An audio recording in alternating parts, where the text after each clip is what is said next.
forest pressed close around the abandoned cabin, branches clawing at the roof like skeletal fingers. Rain drummed steadily against the warped shingles, a restless rhythm that matched the erratic twitch of Toby's shoulders. He paced the dusty floorboards, hatchet dangling loosely from one gloved hand, the other tugging at the frayed edge of his hoodie. The goggles were perched right on his forehead, caught the faint lantern, turning his eyes into the shadowed pools. You watched from the sagging couch, legs tucked beneath you, the chill of the night seeping through your jacket. Being around Toby had always been like standing too close to live wire, unpredictable, charged, impossible to ignore. You'd found him stumbling through the woods after one of his missions, you could say. No questions asked, just a shade of silence at first. Then stories, traded in fragments. His tics, your nightmares, his loyalty to the operator, your quiet defiance of the normal world. Friendship, forged in blood and shadow. Tonight had shifted, a narrow escape from a rival proxy. Adrenaline still sung in your veins. Toby had dragged you here, laughing that jagged, hiccuping laugh of his as he slammed the door behind you both. Too close, he muttered now, jerking his head to the side with a sharp tick. His mouthed guard hung around his neck, revealing the scarred corner of his lip. They almost got us. You okay? He asked. You nodded, rising slowly. I'm fine. You? You asked. He stopped pacing, turning towards you with that intense, dark, flickering gaze, water dripping from his deep hair onto his shoulders. The air between you thickened, heavy with scent of pine and rain. The metallic tang always clung to him. Yeah, I'm good.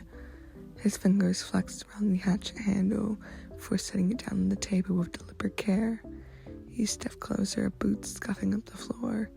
Up close, you could see the faint tremor in his jaw, the way his breath hitched between words. You didn't run. Most people would, he said. I am not most people. Your voice came out softer than intended, your hand lifting up to brush the wet stain from his forehead. His skin was fever-warm despite the cold. Toby's breath caught for a second, his tics stilled even as they were holding their breath.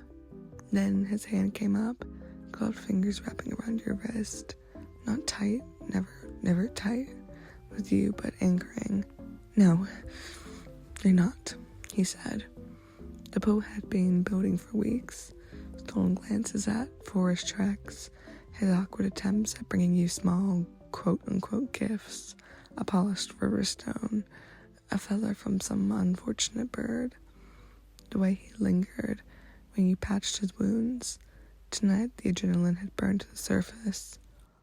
He leaned in first, hectic and hesitant in a way that contrasted with his usual chaotic energy. His forehead pressed to yours, breath mingling. Can I? The question was barely a whisper, a raw and uncertain. You answered by closing the distance. It started off clumsy. His scarred lips were tentative against yours. Toby tasted like the rain and salt, like the wild edge of the woods that he called home. The soft hic escaped him, a tick interrupting the moment, but never pulling away. Instead, you cupped his face, thumbs tracing the edge of his jawline, guiding him so he melted into it with a low, broken sound. Hands sliding to your waist and pulling you flush against him. What began as exploration deepened quickly. Toby kissed like he fought, like everything was urgent, consuming him. His mouth moved against yours with growing confidence, tongue tracing your lower lip until you parted for him. The wet heat sent a shiver down your spine. He tasted desperate, hungry, as if he'd been starving for this, amid all the violence and isolation. One gloved hand tangled in your hair, tilting your head to deepen the angle, while the other pressed flat against your lower back, holding you steady as your knees weakened. You nipped at his lip, drawing a sharp exhale from him. His body jerked once, tick, but he chased the sensation, pressing forward until your back had hit the rough wooden wall.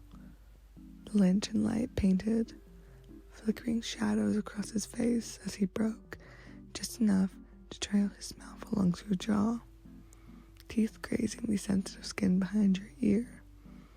His breath came in hot pants, punctuated by quiet, involuntary sounds that made your pulse race. God, you feel... He didn't finish his sentence. Instead, he captured your lips again, harder this time, tongue sliding, breath shared, bodies aligned with the dim warmth of the cabin. Your fingers slipped under the hem of his hoodie, tracing the scarred, toned muscle of his abdomen. He shouted at the contact, pressing closer, one thigh nudging between yours as the kiss turned languid, and heat slowly dragged as your tongues dragged against each other with gentle bites, the occasional twitch of his body only adding to the raw intimacy. Time blurred, rain continued to patter outside, but there was only the slick slide of mouths that really had your attention. The rustle of fabric and Toby's quiet, needy hums vibrating against your chest. When he finally pulled back, lips swollen and eyes dark, with something deeper than adrenaline, he rested his forehead against yours once more. His thumbs stroked your sides in absent, smooth circles. Didn't think you'd want this, he admitted, voice rough with a crooked smile tugging at his scarred mouth. Me all messed up like this. You brushed your thumb against his lip, meeting his gaze. I want you, Toby, exactly like this. He let out a shaky laugh, pressing another softer, lingering kiss to your mouth. The storm outside raged on, but the cabin was something new and kindled, fragile but fierce, in the entirety of yours. For the first time in years, Toby felt anchored, not by the operator's strings, by the steady warmth of your hand and your kiss.